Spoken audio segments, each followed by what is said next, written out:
Hay un momento, a mitad de agosto, cuando el aire entre las parras deja de moverse. No es quietud exactamente, es algo más denso, una suspensión del tiempo que los viticultores más viejos reconocen sin nombrarlo.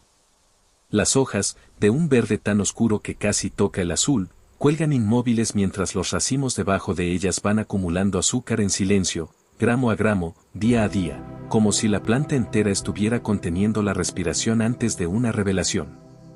Este documental comienza ahí, en ese instante preciso de maduración, y luego viaja hacia atrás, hasta el principio de todo, hasta el día en que una familia decidió que nunca más tendría que comprar uvas, que la tierra que pisaba todos los días era suficiente para producir su propio fruto, año tras año, durante generaciones. La historia de cultivar vid en casa es, en realidad, una de las historias más antiguas de la relación entre los seres humanos y las plantas. Hace más de 8000 años, en las laderas del Cáucaso, en lo que hoy es Georgia y Armenia, alguien observó que ciertos sarmientos caídos sobre la tierra húmeda echaban raíces por sí solos. Esa observación, aparentemente simple, cambió el mundo. Porque comprendieron que no necesitaban semillas, no necesitaban esperar al azar de la germinación, no necesitaban confiar en que un pájaro dejara caer la fruta en el lugar correcto. Bastaba con tomar un trozo de planta que ya existía, una rama del año anterior cortada en el momento justo, y depositarla en la tierra con la inclinación correcta. La naturaleza hacía el resto. Los romanos refinaron esta técnica, la llamaron propagación vegetativa, y la exportaron a cada rincón del imperio. Los monjes medievales la preservaron durante siglos oscuros en los claustros, convirtiendo los jardines conventuales en archivos vivos de variedades que de otra forma se habrían perdido para siempre. Hoy, esa misma técnica milenaria puede practicarse en el jardín de cualquier familia, con herramientas sencillas y una paciencia que, descubrirá el espectador, no es tan grande como podría temerse. El proceso comienza en invierno, cuando la vid duerme. Y eso es lo primero que sorprende a quienes se acercan por primera vez a este cultivo, la planta más asociada con el calor del verano, con la fiesta, con la abundancia, da sus primeros pasos productivos en los meses más fríos del año. Entre diciembre y febrero, según la latitud, la vid entra en lo que los viticultores llaman reposo vegetativo. Las hojas han caído hace semanas. Los racimos fueron cosechados hace meses. Lo que queda es la estructura desnuda de la planta, una maraña de ramas leñosas que, a quien no sabe mirarla, podría parecer muerta. Pero no lo está. Bajo la corteza parduzca, que cruje levemente si se la presiona entre los dedos, los tejidos internos guardan energía, humedad, la promesa exacta de todo lo que vendrá. Es en este momento cuando hay que actuar. La selección del sarmiento es quizás la decisión más importante del proceso, y es donde la observación paciente separa a quien obtendrá buenos resultados de quien no. Un sarmiento ideal tiene entre 30 y 40 centímetros de longitud, el grosor aproximado de un lápiz común, ni más grueso ni más delgado, y proviene de una rama del año anterior, lo que los técnicos denominan madera de un año. Se reconoce por su color castaño uniforme, por la ausencia de manchas o irregularidades en la corteza, y sobre todo por la presencia de nudos visibles a intervalos regulares, esos pequeños engrosamientos donde más adelante brotarán las yemas. Cada sarmiento bien seleccionado debe conservar entre 3 y 4 yemas. La yema inferior, que quedará enterrada, será la que produzca las raíces.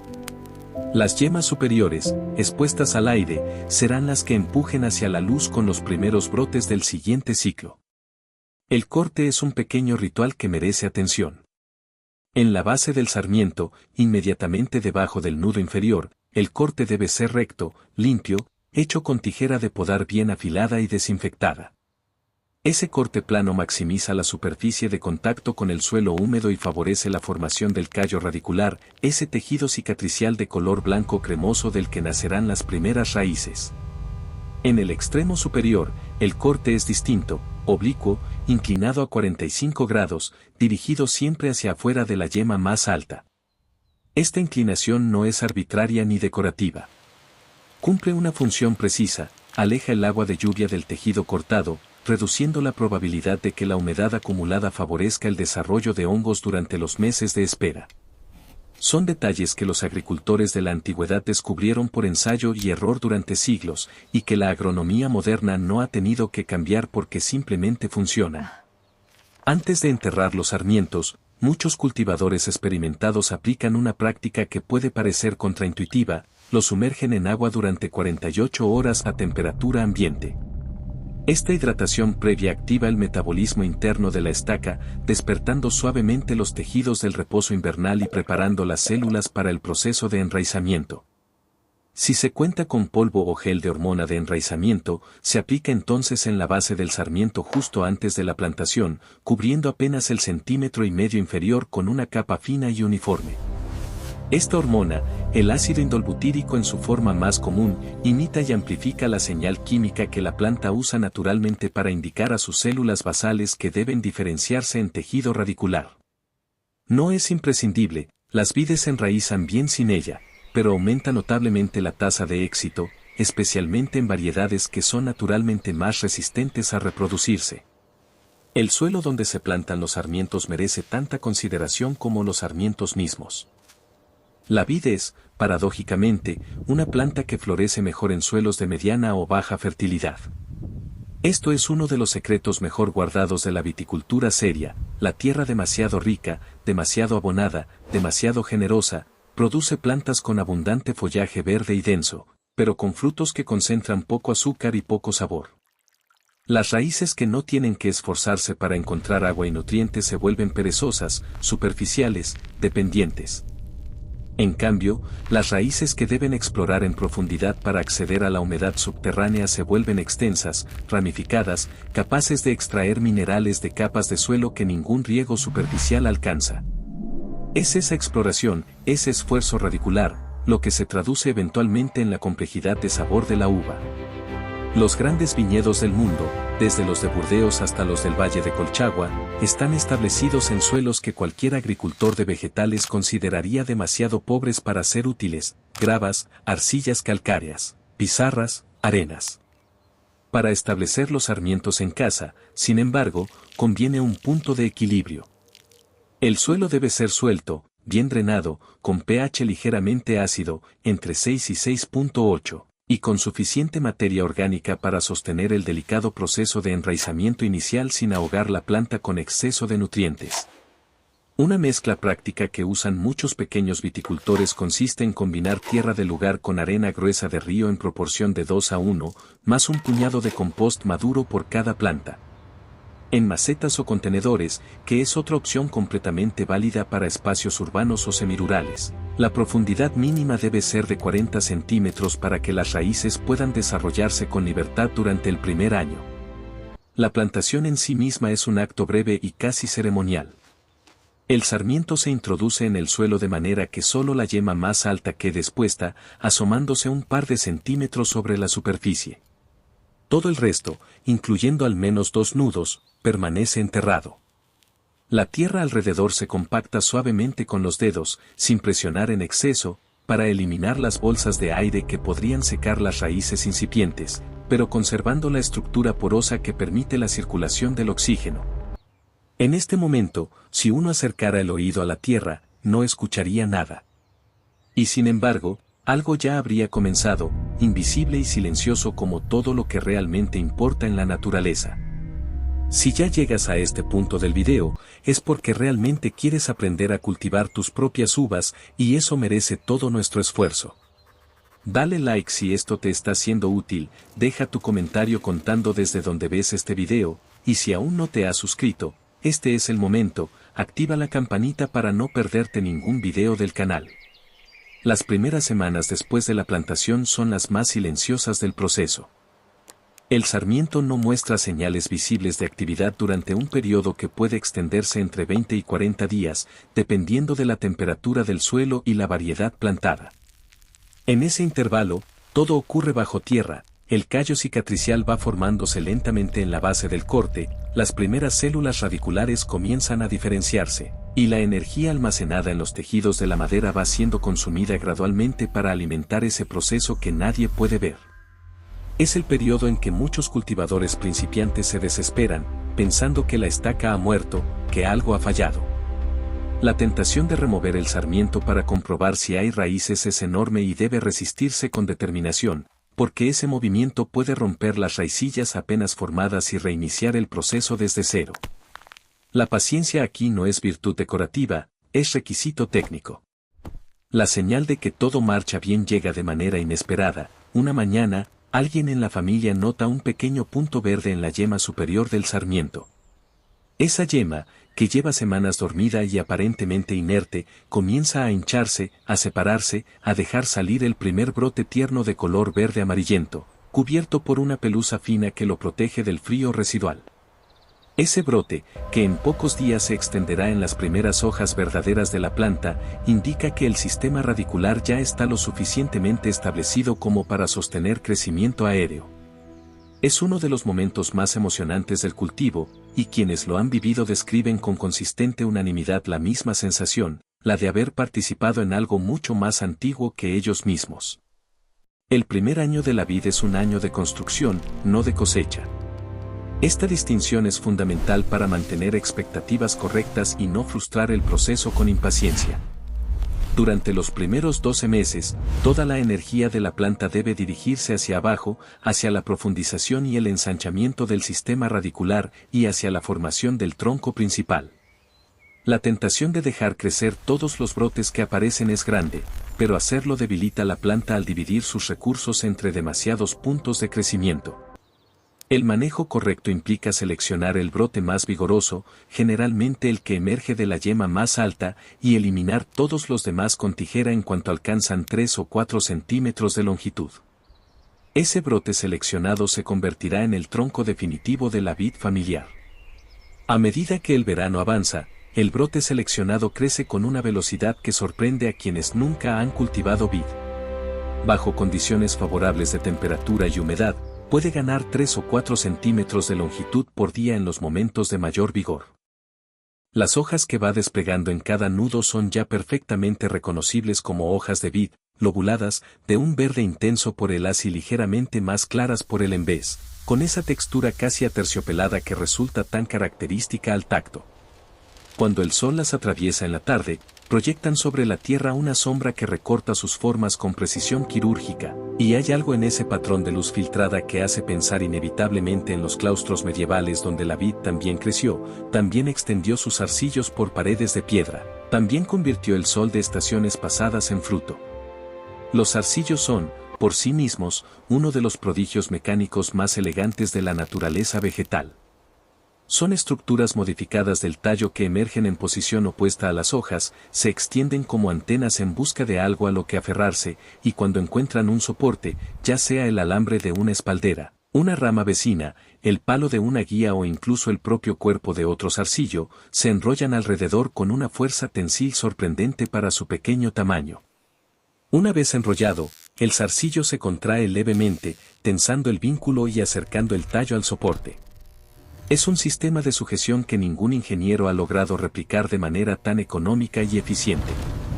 Y funciona bajo lluvia, bajo viento, bajo calor, sin mantenimiento y sin gasto energético adicional para la planta.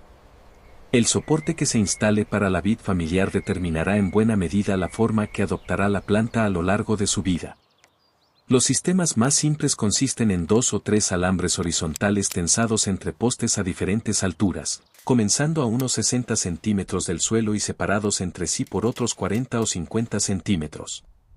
Este sistema, conocido en viticultura como espaldera vertical, permite que la vid se desarrolle en un plano vertical, facilita la ventilación del follaje, reduce la probabilidad de enfermedades fúngicas al evitar el estancamiento de humedad y hace accesibles los racimos para la cosecha sin necesidad de trepar ni agacharse en posiciones incómodas. Para el espacio doméstico, tiene además la ventaja de crear una pantalla verde viva que puede dividir ambientes en el jardín, cubrir muros poco atractivos o generar sombras sobre terrazas y pasillos. El segundo año trae cambios que hacen el proceso más concreto, más tangible. La planta ya no es una estaca con un brote, es una vid joven con un tronco que ha comenzado a lignificarse, a adquirir esa textura fibrosa y ligeramente rugosa que distingue la madera vieja de la madera nueva. A principios de la segunda temporada, antes de que las yemas se activen, llega el momento de la primera poda seria. Esta poda no tiene como objetivo reducir la planta, sino darle la forma que se desea que conserve durante toda su vida productiva.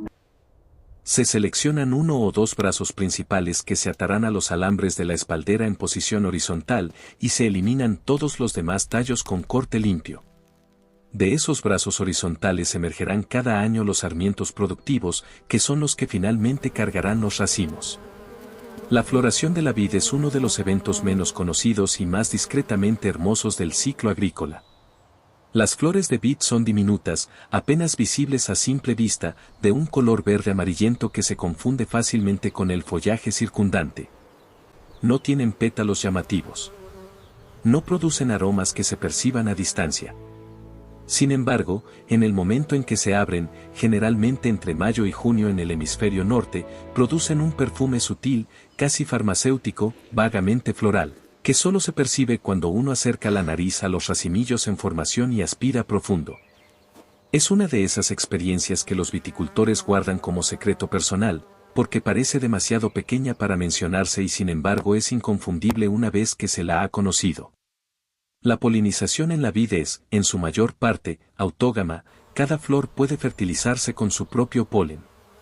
Esto la diferencia de muchos otros frutales que requieren de variedades distintas cercanas para la producción de fruto. Una sola planta de vid, de una sola variedad, puede producir racimos completos sin necesidad de compañía. Es otra de las razones que hacen de este cultivo una opción tan práctica para el espacio doméstico. No hay que gestionar la compatibilidad entre variedades ni preocuparse por la presencia de polinizadores si el espacio es pequeño, aunque la presencia de abejas siempre mejora el cuajado al facilitar el movimiento del polen entre flores. El cuajado del fruto, que ocurre en las semanas siguientes a la floración, transforma los pequeños racimillos verdes en estructuras más definidas donde cada baya comienza a diferenciarse. En este periodo es recomendable hacer un aclareo de racimos si la planta es joven, eliminar manualmente entre el 30 y el 50% de los racimos que se han formado. Esta práctica, que resulta dolorosa para quien la aplica por primera vez porque parece desperdiciar producción, es en realidad una inversión directa en la calidad de la cosecha restante. Los racimos que permanecen en la planta recibirán más recursos, acumularán más azúcar, desarrollarán pieles más integrales y llegarán a la madurez con mayor profundidad de sabor. En viticultura existe un principio que los enólogos repiten como máxima: la calidad de la uva y la cantidad de la uva son inversamente proporcionales, y el cultivador inteligente siempre elige la calidad. El verano avanza sobre el viñedo familiar con sus propias texturas y sonidos. El crujido de las hojas maduras cuando el viento las mueve. El zumbido bajo y constante de las abejas que patrullan el follaje en busca de flores tardías o de los pequeños insectos que también habitan la planta. El suave impacto de las primeras bayas contra la palma de la mano cuando alguien las toca para comprobar su firmeza. Y debajo de todo eso, el sonido más importante y más inaudible, el movimiento del azúcar desde las hojas hacia los racimos, un proceso que la biología llama translocación del floema y que los agricultores de todas las épocas han observado sin nombrarlo, guiados simplemente por el color y el sabor cambiante de las bayas semana a semana. El viraje, ese momento en que las uvas cambian de color, marca el inicio del conteo final hacia la cosecha. Las variedades tintas pasan del verde al rojo, luego al violeta, luego al negro azulado profundo. Las variedades blancas se vuelven translúcidas, de un amarillo verdoso que deja ver casi la pulpa interior cuando la luz las atraviesa. En ambos casos, el cambio de color viene acompañado de una transformación química radical. Los ácidos que dominaban la composición de la baya comienzan a descender mientras los azúcares escalan, la piel se adelgaza. Los aromas que hasta entonces estaban encerrados en formas inodoras comienzan a liberarse.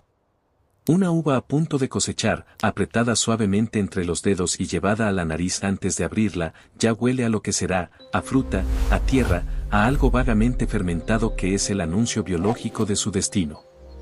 La cosecha familiar no requiere herramientas sofisticadas ni equipos especiales.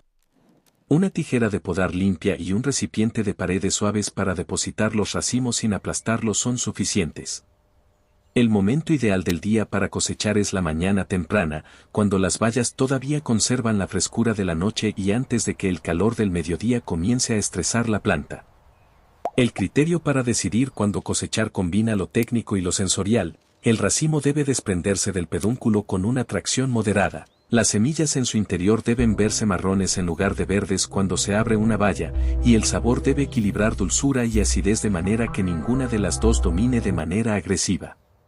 Ese equilibrio, que cada cultivador aprende a calibrar con su propio paladar a lo largo de las temporadas, es quizás la habilidad más personal e intransferible de todo el proceso. Lo que una familia produce en su propia vid, incluso una sola planta bien manejada en el tercer o cuarto año, puede sorprender en cantidad. Una vid madura y bien conducida produce entre 4 y 8 kilogramos de uva por temporada bajo manejo doméstico, aunque plantas excepcionalmente antiguas y bien cuidadas pueden superar esa cifra con comodidad. Más que el volumen, sin embargo, lo que sorprende es el sabor. Hay algo en la uva cosechada de la propia planta, en el propio jardín, en el propio día de la maduración exacta, que es cualitativamente distinto a cualquier uva comprada. No es nostalgia ni autoengaño, es la diferencia objetiva entre una fruta recolectada en su punto óptimo y consumida ese mismo día, y una fruta cosechada días antes de madurar para resistir el transporte y la cadena de distribución.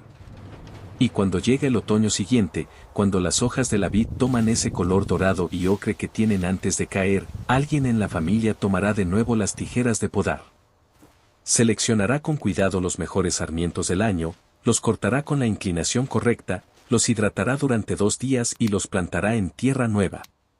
Y así el ciclo comenzará otra vez, como ha comenzado miles de veces en miles de jardines a lo largo de miles de años, transfiriendo de mano en mano ese conocimiento que no tiene precio y que ningún supermercado puede ofrecer.